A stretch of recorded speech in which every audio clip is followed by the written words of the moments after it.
This is where it ends. Do not test my patience.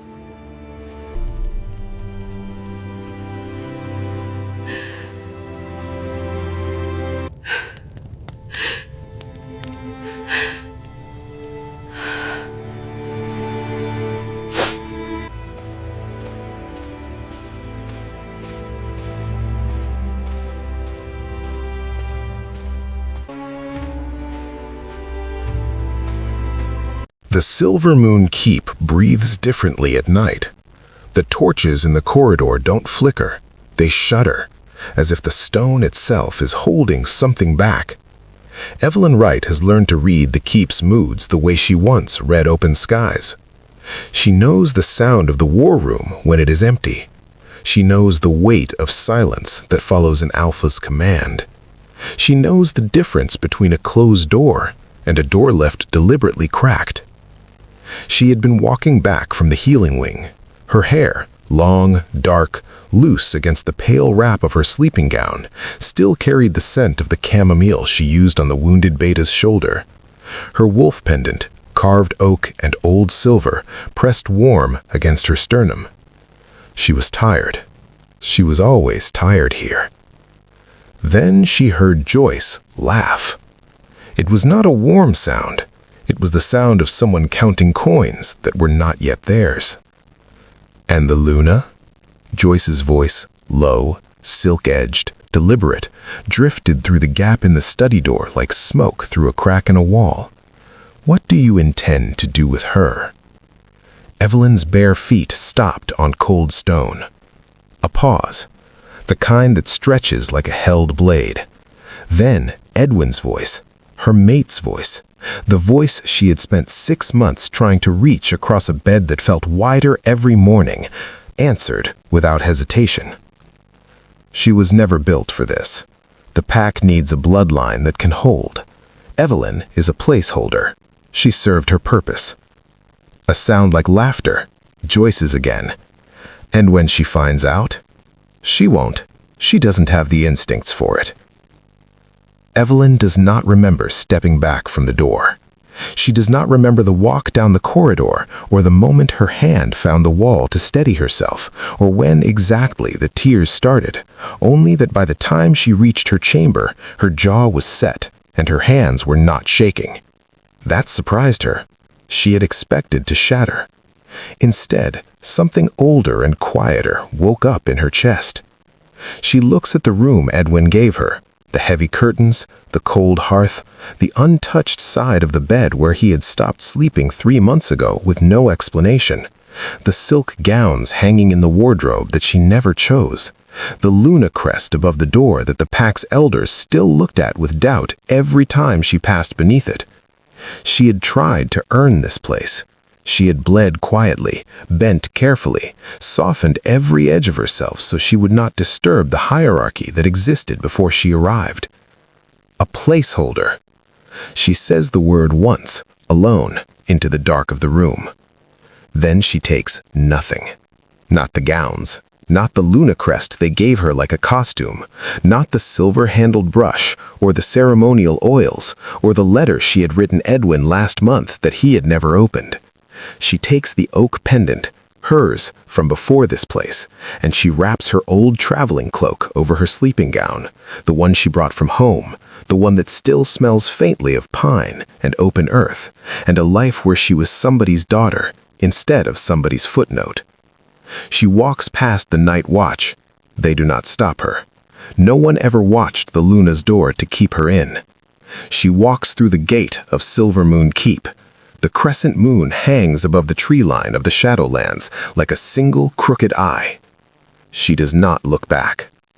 By the time the first gray edge of dawn touches the mountains, Evelynn Wright is gone, swallowed whole by a forest that the pack's warriors fear to enter. By the time Alpha Edwin Scott reaches for his mate across a cold and empty bed, she is already past the border. And the question that will unravel him, the one that will drive him through every dark mile of what comes next, is not where did she go. It is, what did she hear? This is only the beginning. subscribe, and don't miss a single chapter as Evelynn discovers what she was truly born to be. Drop a comment and tell me where in the world you're reading from. I want to find you in the comments. I want to know exactly how far this story has already traveled, because something tells me Evelynn's journey is just getting started, and so is ours. She had not chosen Edwin Scott. That was the truth nobody spoke aloud inside Silvermoon Keep, and so it lived in the walls instead, in the way the senior Omegas dropped their eyes when she entered a room, in the way the warriors stepped aside for her in the corridors with a deference that felt more like pity than respect. She felt it every morning when she took her seat at the Alpha's left hand at the long stone table, and the elders addressed their reports to the chair on her right.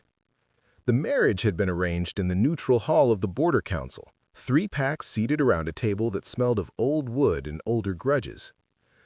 Evelynn remembered the light that day, gray, flat, coming through windows too high to see out of. She remembered her father's hand briefly on her shoulder before he stepped back. She remembered Edwin Scott walking in with the measured certainty of a man who had already decided the outcome of every room he entered, and looking at her the way she had once watched a pack scribe assess a treaty document, checking for weaknesses, inconsistencies, anything that might cause problems later. He had found her acceptable. She understood that now. Not chosen, assessed, accepted. Their first month in the keep, she had told herself the distance was grief. Edwin had lost his beta the season before the arrangement. Men like him carried loss like armor, hammered flat, worn tight, invisible until it wasn't. She had been patient. She had been careful. She had tried to learn the keep's language, which silences meant anger, which meant exhaustion, which meant she should simply leave the room. She learned them all. She still could not reach him through any of them. By the 3rd month, Edwin had stopped coming to their chamber before midnight. By the 4th, the pack's head elder, a woman named Cordis, who had served 3 alphas and trusted none of them entirely, had pulled Evelynn aside after a council session and said, very quietly, "You must show them something, girl. Anything. They are watching and they are not yet convinced." Evelynn had asked what she should show them. Cordis had looked at her for a long moment. Power, she said, or the appearance of it. In this keep, the two are often the same.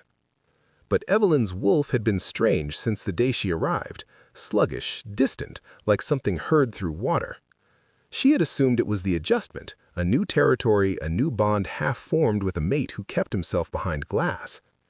She trained with the Women's Patrol. She sat through the governance sessions. She memorized the Silvermoon lineages back 4 generations and could recite the pack's treaty obligations without notes.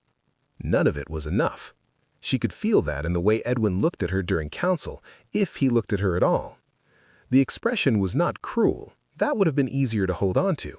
It was simply devaluative. The same look as the first day, still checking, still finding the same result. Acceptable, but not enough. She understood now that it had never been her failure to become enough. It had been someone else's careful, patient work to ensure she never could. The shadowlands have a smell.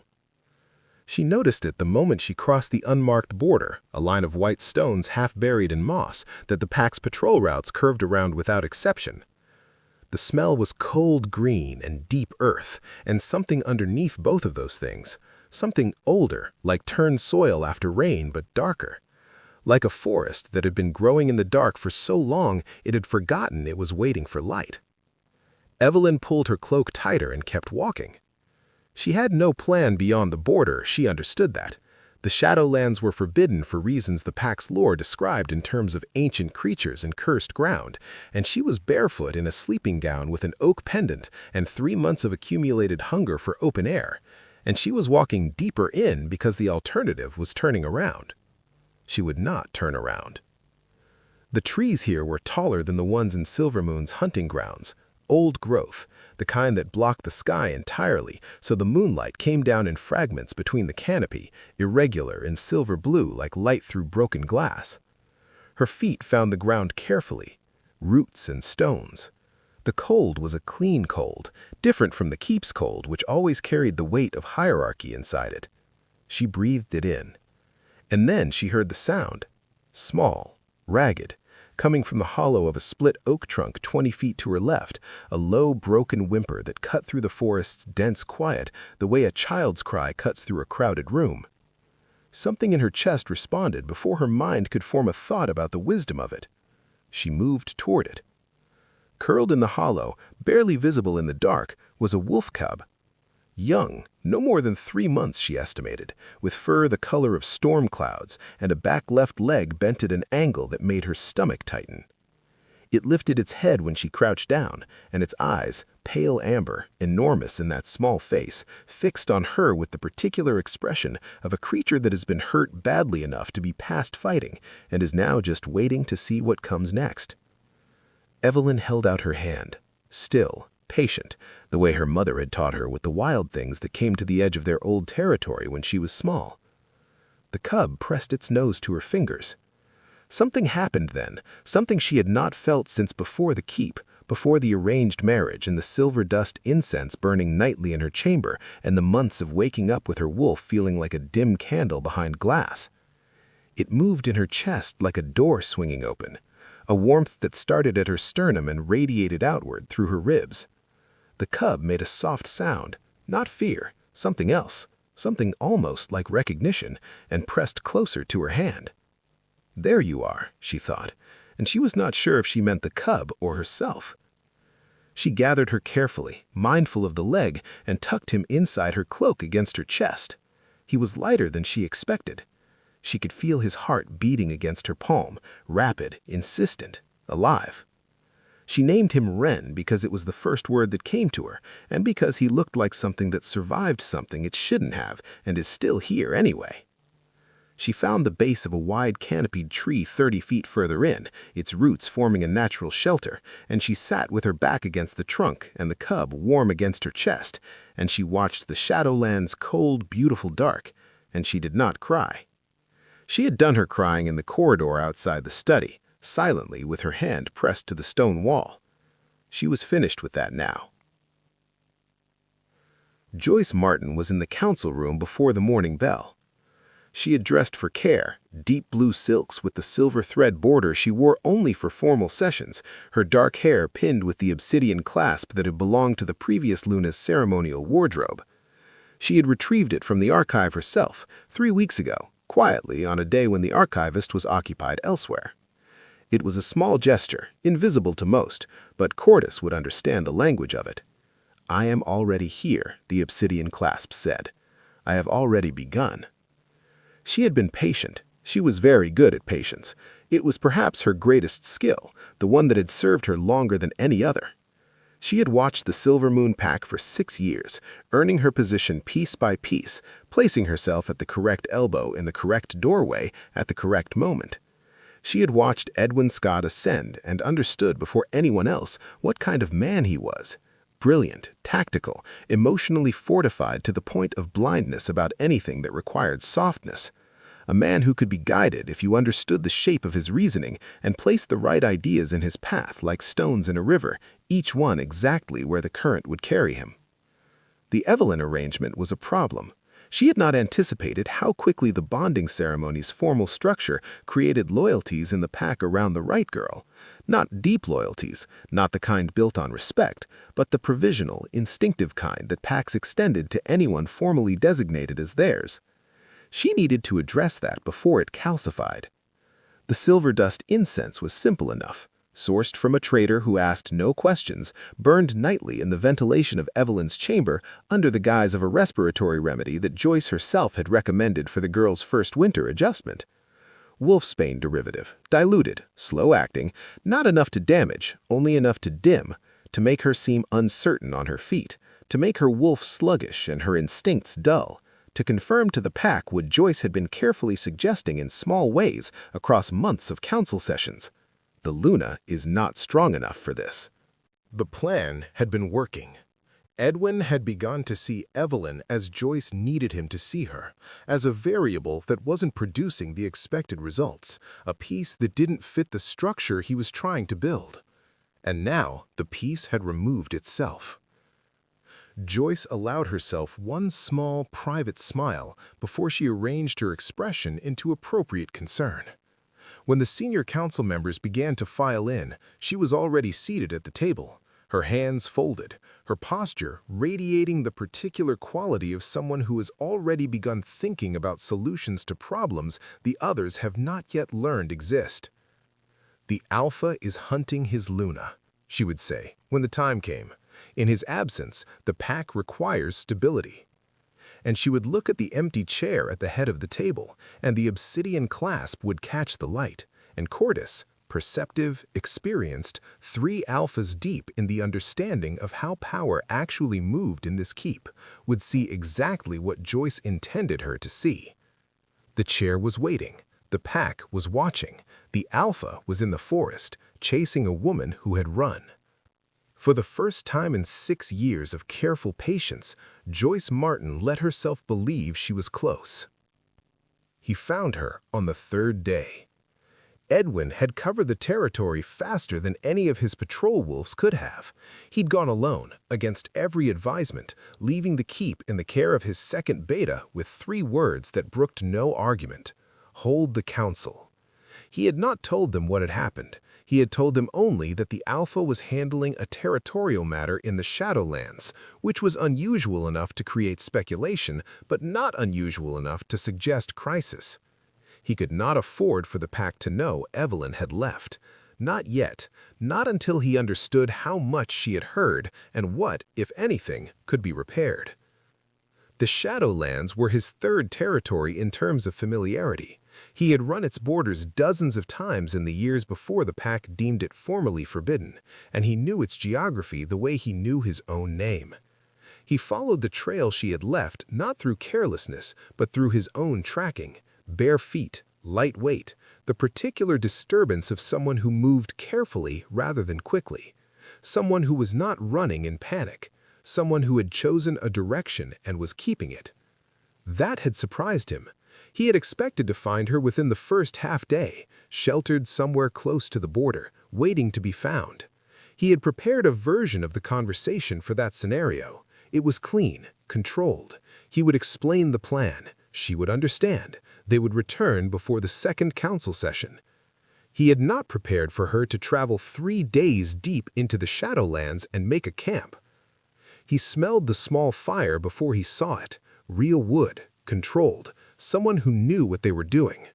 He approached through the trees and stopped at the edge of the firelight's reach. She was sitting against a tree root with a wolf cub in her lap, one hand moving slowly along its spine.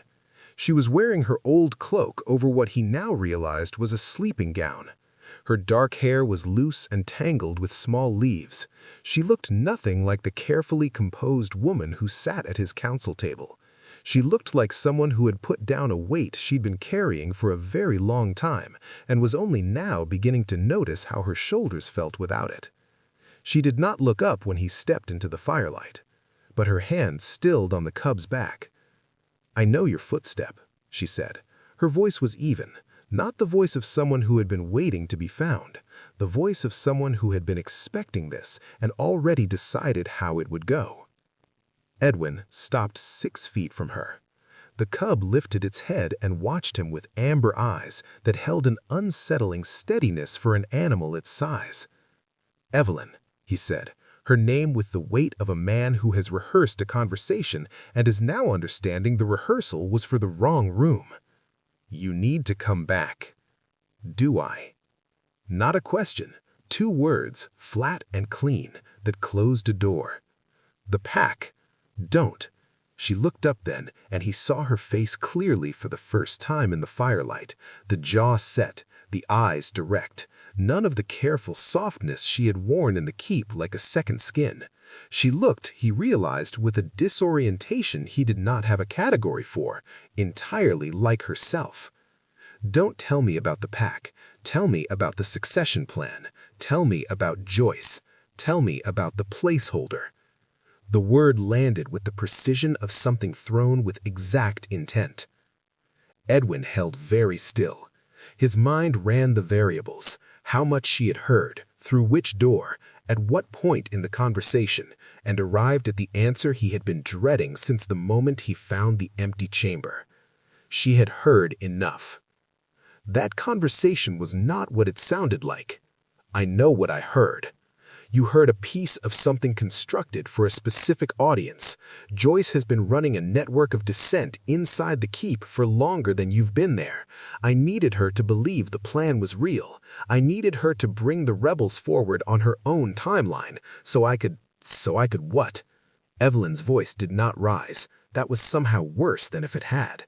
Protect me by letting me believe for 3 days, no, Edwin, for 6 months, that I was failing, that my wolf was wrong, that I wasn't strong enough, that I was a placeholder you accepted because the arrangement required a body in the Luna's chair.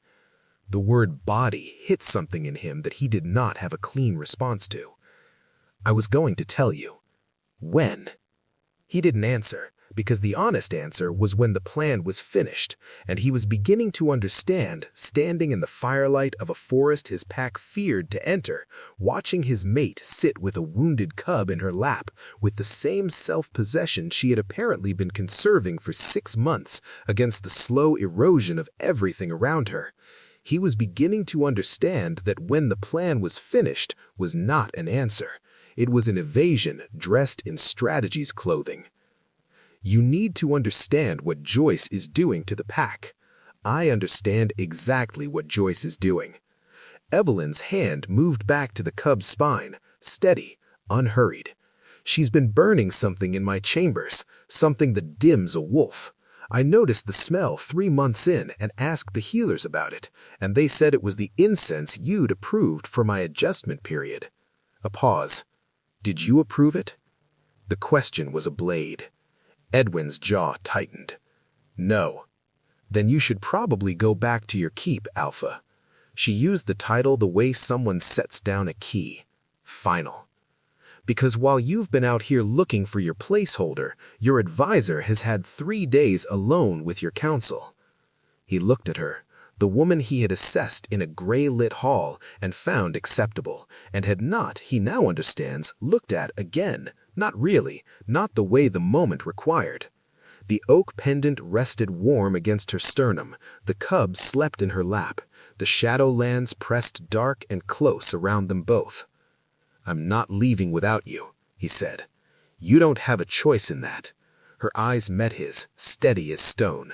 I'll come back when I decide to come back, on my terms, for my reasons. A beat. If I decide to come back at all. The fire cracked between them. Somewhere deep in the forest, something ancient and unseen shifted in the dark. Edwin Scott, Alpha of the Silver Moon Pack, a man who had never once stood in a room and not known how to command it, stood at the edge of his mate's firelight and said nothing, because there was nothing to say that she had not already accounted for. She had heard the plan. She had crossed the border. She had survived 3 days in the Shadowlands alone and built a fire and found a wounded thing and kept it alive.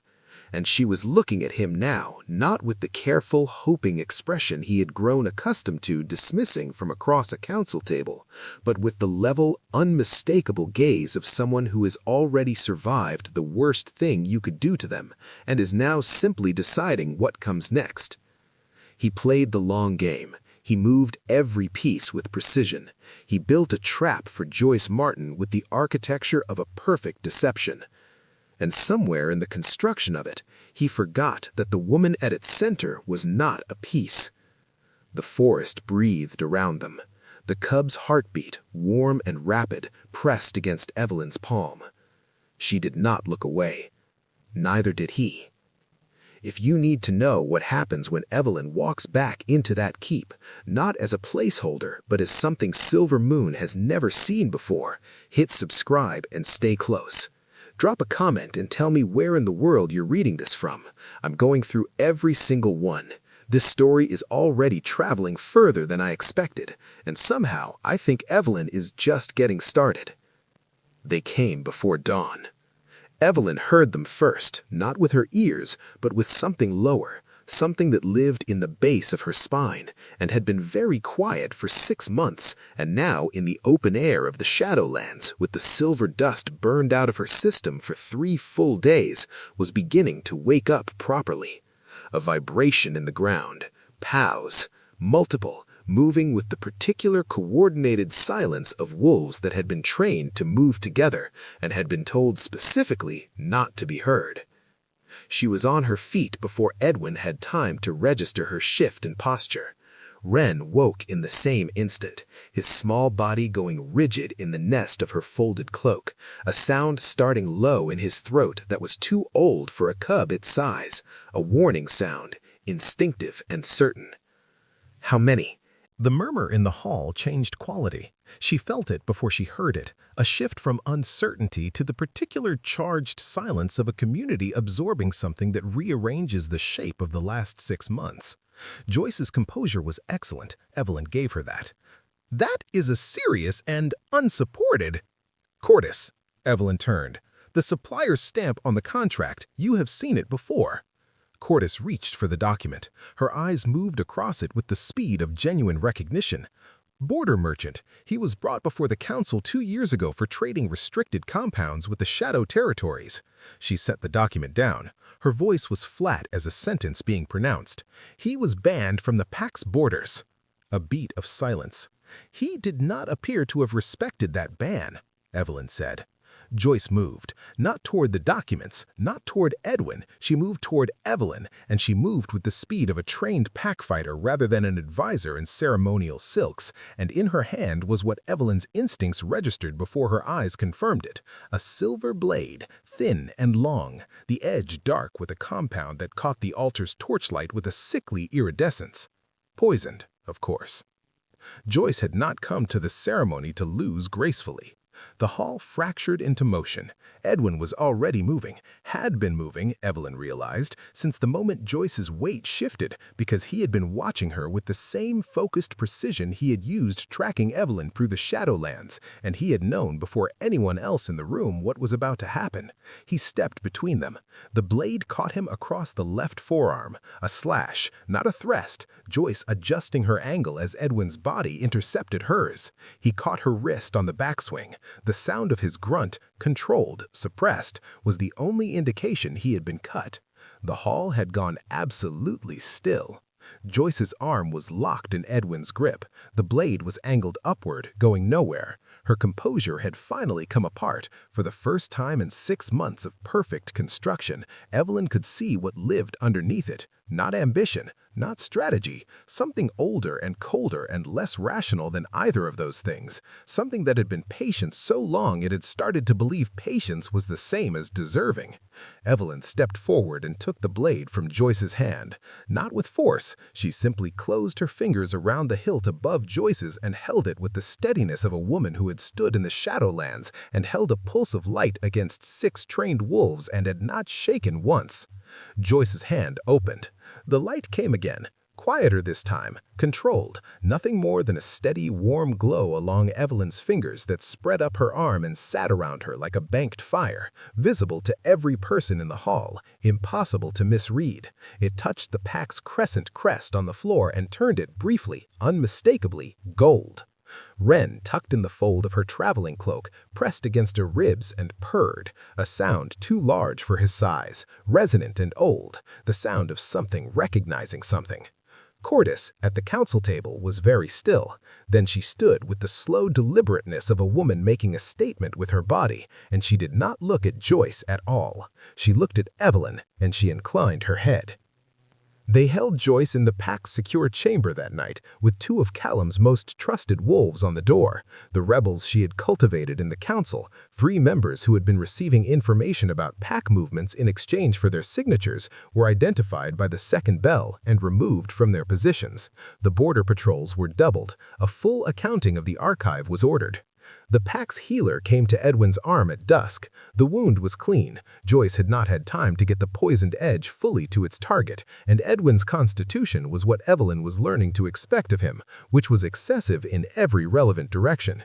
He sat on the edge of the treatment table with the expression of a man determined not to draw attention to a moderately serious injury, which was an expression Evelynn recognized, because she had worn it for 6 months in a different form.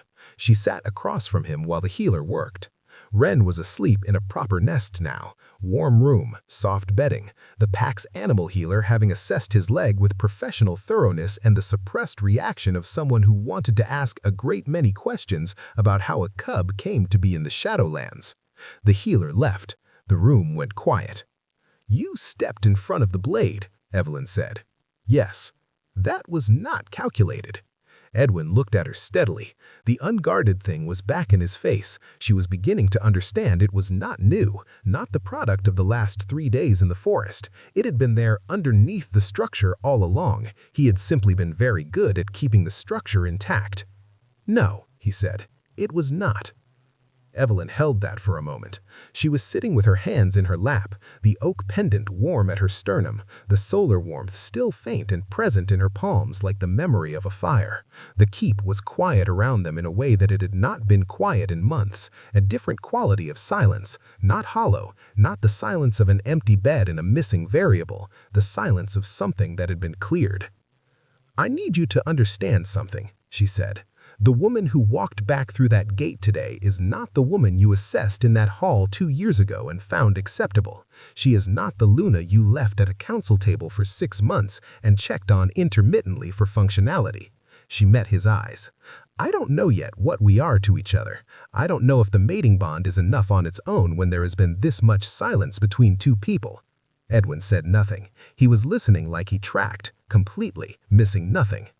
"What I know," she continued, "is that I have a gift that this pack needs. I know that the Shadowlands border threat is real and that I am apparently one of the few things capable of standing against it.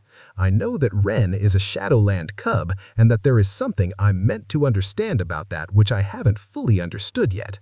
A pause. "I'm staying for those reasons because this pack is mine and I choose it." She watched him receive that, the emphasis of choose, the distinction it drew, the line it placed between staying by assignment and staying by decision. "And us?" he asked. Quiet, none of the alpha's measured construction, just the question.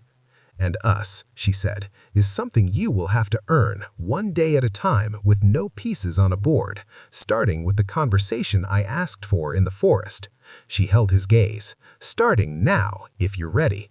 He was quiet for a long moment. The firelight moved on the chamber walls. Somewhere in the keep she could hear the distant sound of the pack settling, the ordinary sounds of a community exhaling after a held breath, finding its footing, moving into the ordinary rhythms of evening.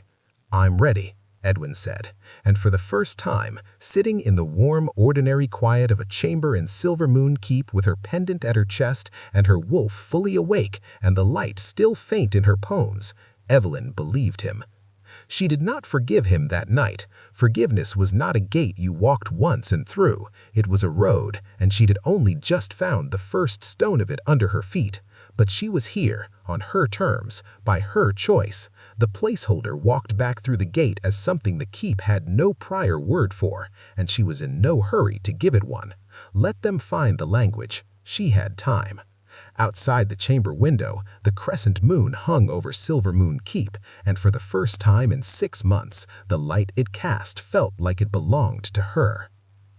That's the end, but only of this chapter of Evelynn's story. If you've made it here, you already know this isn't finished. Subscribe so you don't miss what comes next, and drop a comment telling me where in the world you're reading from. I want to know exactly how far Evelynn's light has traveled, because something tells me it's only just beginning to reach.